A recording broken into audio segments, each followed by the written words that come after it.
Hey guys, another video from the Anti-Nerd here, and today I'm bringing Miles Morales, the Ultimate Spider-Man, from this new collection of Marvel Legends made by Hasbro that we've been calling the mini comic book wave, because all the 6 characters, they come with a miniature of a comic book that stands for the appearance they're trying to reproduce here in the action figures. So you can pause the video and read the description if you want. I released almost all of them. Banshee I'm not getting. And let's take a look at Miles Morales. So here's the artwork of the packaging and him out of the packaging. It's really tiny, guys. Soon I'm gonna be comparing the scale with another Spider-Man Marvel Legends, but he's really tiny.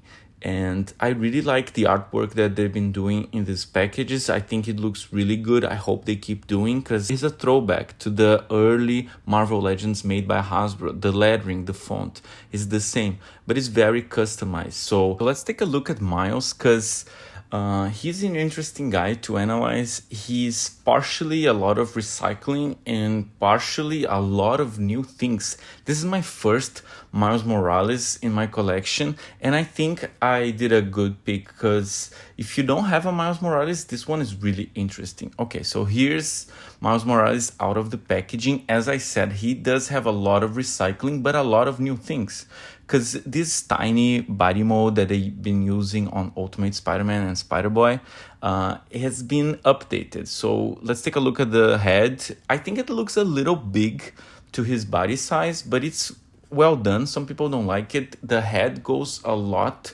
further and has butterfly joints. It's a new thing. The painting, it looks really good. The sharp webs are really good, and the spider in the back particularly looks really good. Also, there's the hip drop that Maximum Spider-Man has, so really good ads. There's the swivel right here at the upper torso. So I would say there's 3 main additions to this scale of this body mold: the butterfly joints, the hip drop, and the upper torso swivel right here that a lot of Spider-Man figures have. And I think already you can tell that he poses really well.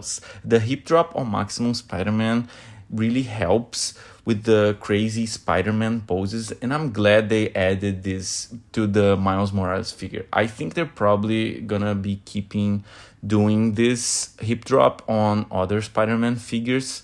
So I wanna really take a look at the head, the masked head of Miles Morales, because I've heard excellent things about it. People really dig it, while people don't like it, the civilian Miles Morales head. So let's pop the head, and yeah, it does look very much better. It looks like it's more dark, more like a revenge type of Spider-Man.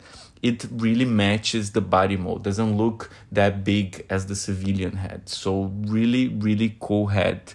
And I will say the painting on this one really surprised me, because I was not planning to get it, but then since I've been doing the reviews and I don't have any Miles Morales, I might as well just get almost the entire wave and see how this guy looks. So I've been able to show you guys what's my impressions. So you can take a look at the spider right there. The lower part of the legs of the spider, it continues on his abs, and in a very good way. So here's the comic book, and one curiosity, because I'm not from the US, so I had no idea, but the comic books of early Miles Morales Ultimate Spider-Man, they go for a lot of money. Of course, number 1 goes for a lot of money, but I was surprised at how number 2, 5, 3, all those first 10 issues, they right now are worth more than the original Ultimate Spider-Man. Maybe they had less copies than the original Ultimate Spider-Man run, but I don't know. I just thought I was very curious, because this character had everything to flop, but it didn't. So one of my main gripe with the figure is that it doesn't come with a complete set of hands. It does provide a lot of options, but the only set of hands that's complete is the web hands, right? The flipping hands. So we have one crawling hand on his left arm.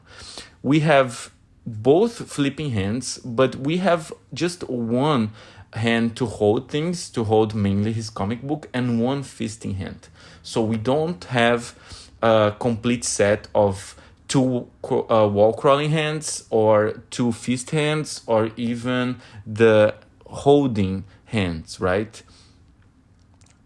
So my biggest issue with this figure, because for Hasbro wouldn't cost that much to make that, so why they didn't make it, I personally don't get it. But at least they gave us all the options, right? I remember just one set that's not the Maximum Spider-Man that came with a complete set of hands, which was the Amazing Fantasy one. So let's compare the scale with the Renew Your Vows right here, because I think he's the tallest of all Marvel Legends Spider-Man figures. And yes, they do look a lot different, but I think they scale well, because Miles Morales is supposed to be younger, right? So there he is with Maximum Spider-Man. Maximum Spider-Man is almost as tall as Renew Your Vows, but I think it's the proper height for Spider-Man. I really like Maximum Spider-Man, and he does look good with Miles Morales Spider-Man.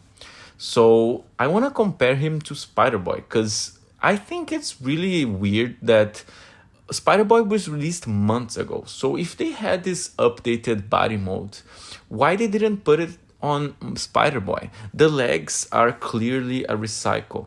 The feet on Spider-Boy, they don't move.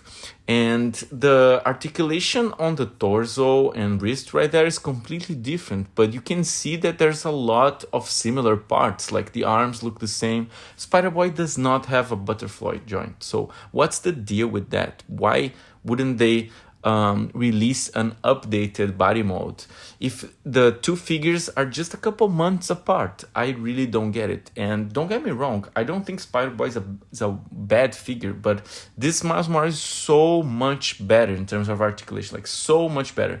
These articulations that were added in him, they really make a difference. They really make a difference in posing with the spider crazy poses. So let's take a look at the scale with the symbiote from Secret Wars, which pretty much uses the same body mode as the Amazing Fantasy, as all of you guys know it.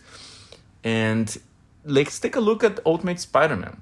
It's an interesting thing, because I wasn't reading Ultimate Spider-Man or actually comic books when Miles Morales came out, but I bought the comic book that's the death of Ultimate Spider-Man, because Mark Bagley returned to draw that issue. So I did read that one, but I didn't get Miles Morales comic books, which I'm kind of curious right now after I got the figure to read the first issues.